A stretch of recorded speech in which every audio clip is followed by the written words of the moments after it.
Hey, folks, thanks for tuning in to the BAMF podcast this morning. I'm your host, Mike Lafferty, wearing my usually unseen, very thick glasses. And here I'm with Adam from RPG Kitchen. How you doing, Adam?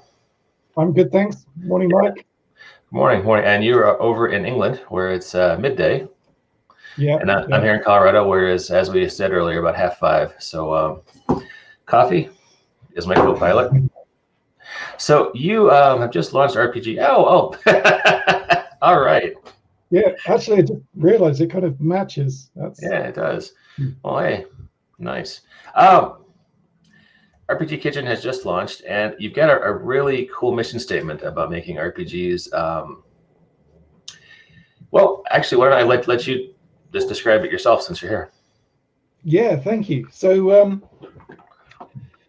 RPG Kitchen, it's interesting. It's been going for a while, and our long-standing mission has been to help people create, share, and play RPGs and use the proceeds to feed the hungry.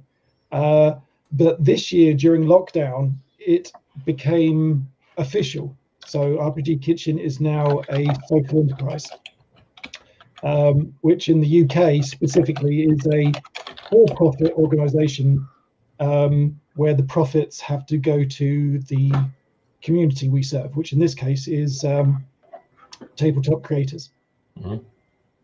So our newly focused mission is to help tabletop RPG creators to earn a living wage from their efforts. Okay, and how are you doing that?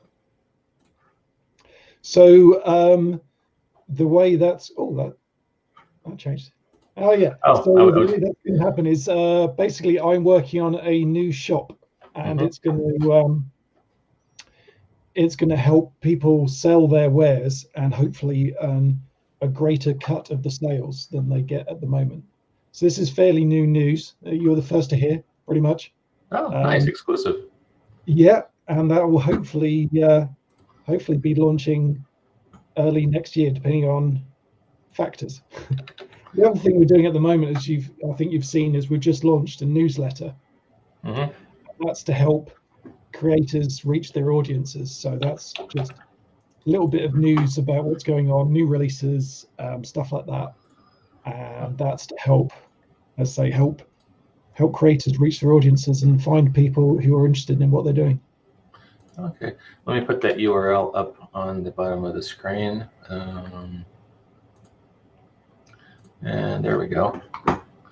And I can share that as well. So, well, this is a pretty interesting idea. Usually folks involved in RPGs are just trying hard to, write their own setting or write their own game, but you're being admirably a little more altruistic, trying to lift the whole community. And I gotta say, I really appreciate that. What kind of response have you gotten so far from RPG creators? It's been pretty good. Yeah, people are generally supportive. They like the idea. So the tweet from a couple of weeks ago when I finally announced, after several months of being a social enterprise, I finally announced it, and that tweet was very well received, and yeah, got a fair number of likes on that. So I was pleased by that, because I've been working on this for years, and it's nice for it to be finally kind of coming together. I think we have that tweet right there.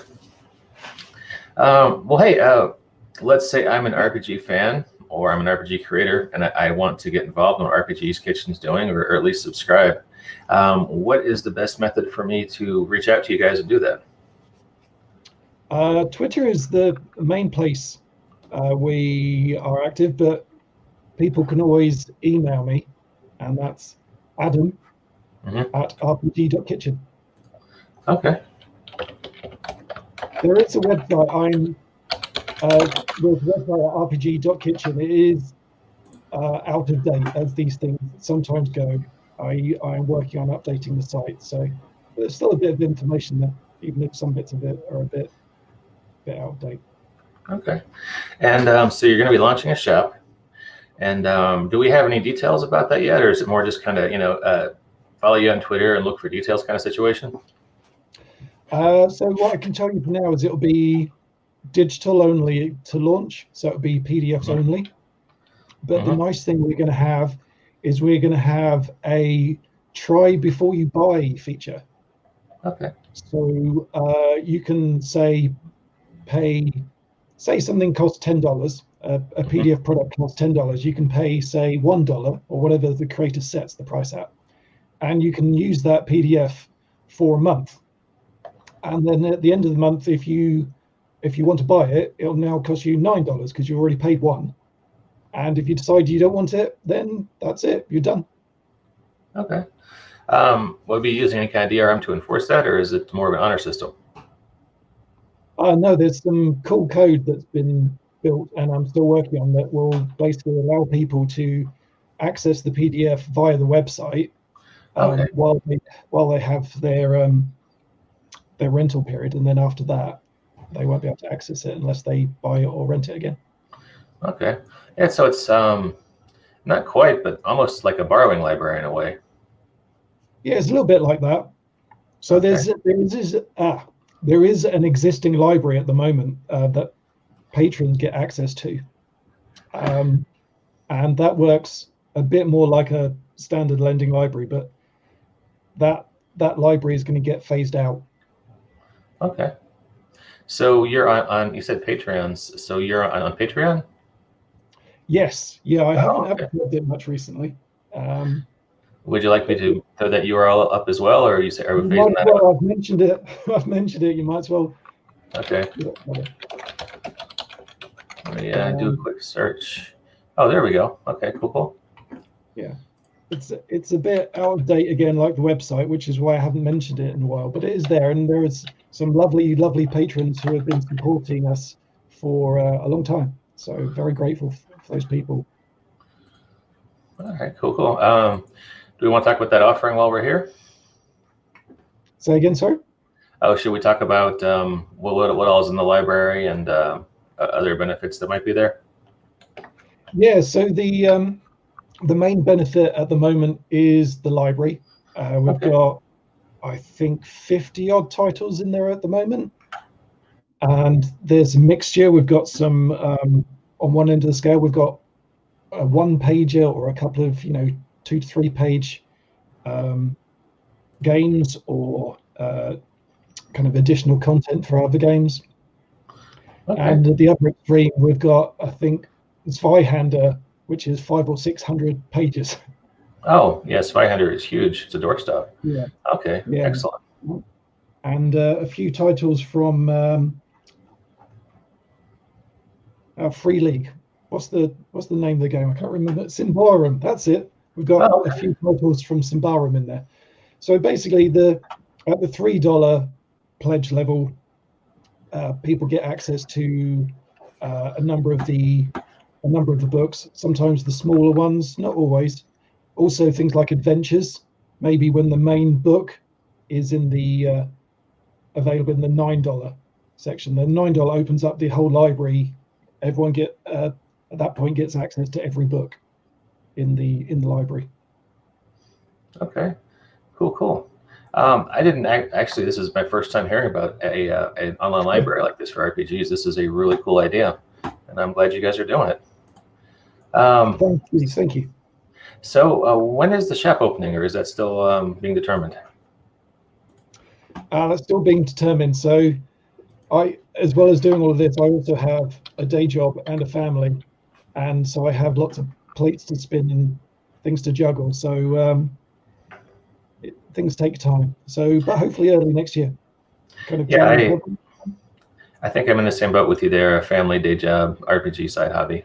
So I understand there's a lot going on. Yeah. So, all right, cool. I also run a publishing company called Fading Goat Games, so I'll definitely be looking you up when your shop goes online. Excellent. That sounds very interesting. So just so we can wrap it up, and I might make sure we don't miss anything. What is the big pitch for people coming to your shop? It's a lending library. People can try your stuff out first, and you get some royalties from that, and hopefully, because there's there's less of a buy-in, so people are more likely to try things. And there's also less of a cut on the store side. Yeah. So the pitch really is around kind of 3 things. So one, the creators should be getting a larger cut than they do, certainly on the major site where PDFs might be bought currently. Yeah. No, we won't have to name any names, but yes, there's kind of a steep percentage they take us. Yeah, I've got a crazy idea where people will get 100% of their cover price. Oh. I'm still working on how exactly that's going to work. I've got some ideas. But anyway, back to the pitch. So there's the financial side. There's the fact that the profits from the site go back into the hobby to support creators. And if we do make profits, which would be good at some point, the profits will go to Feed the Hungry. So they will go to bigger charities to help feed the hungry. None of this is to make money or for that kind of purpose. And yeah, there's the try before you buy side of things, letting people kind of try something out, see if they like it. It's also potentially making large purchases affordable, because effectively you'll be able to pay month by month. Yeah, we used to call that layaway in the U.S. back in the 70s. Yeah. So wow, it's now I've just been doing RPGs for about 10, 15 years now. It's so nice to hear somebody approaching it with your point of view as opposed to more mercenary motives. So good for you, sir.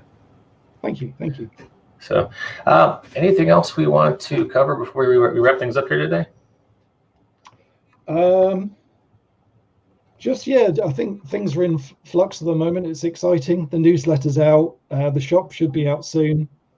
And just things are starting to come together. So I look forward to the next few months. And the other thing I guess to share is I shared a Discord recently. One thing we want to do is try and help support creators. I know there are plenty of creators who work in teams and well supported, but I think there's a lot of creators who work alone and don't really have that support, don't really have people to bounce ideas off. And the RPG Kitchen Discord is there. If any creator needs any kind of help or assistance or just a kind word, then I encourage them to hop onto our Discord and we can support them. Okay, and we should definitely, do we have a link for that we can throw up, an invitation link? Or how would they find it? I can grab you one. Okay. 1 second. So where are you living in England? I live in a little village near Cambridge. Oh, okay. Very nice. Cambridge is quite famous. I'm not that close, but it's the closest place that's kind of, widely known. I used to live in Cambridge. I moved out a couple of years ago. Come on Discord, below, please. What's Cambridge like? Because, as just seeing it in movies, we have kind of a very romantic notion of it. Yeah, I mean, a lot of it is like that. You go for a walk down the river, down the Cam, and you walk past some buildings that are 1,000 years old. Nice. And there's students everywhere, and some part of it's quite modern and new. And but yeah, it's a really nice place. Lots of museums. And okay, so Discord is choosing this time to upgrade, so I don't have a Discord link for you right now. But oh, no worries. Just shoot it to me later, and we can put it in the show notes when we after the fact. So because right now we're streaming live to Facebook, YouTube, and Twitch, and I can just go in and upgrade the. Brad Randall. Hey, Brad, how you doing? We actually have a viewer right now on Facebook. We'll be finding the Discord link and putting it in the show notes later. Thanks for checking in. And we'll also when we go down on YouTube and iTunes, we'll insert that in the show notes too, so people can find it there. So, all right, Adam, I appreciate your time, sir. And to all our listeners and viewers out there, we will catch you next time on the BAMF podcast.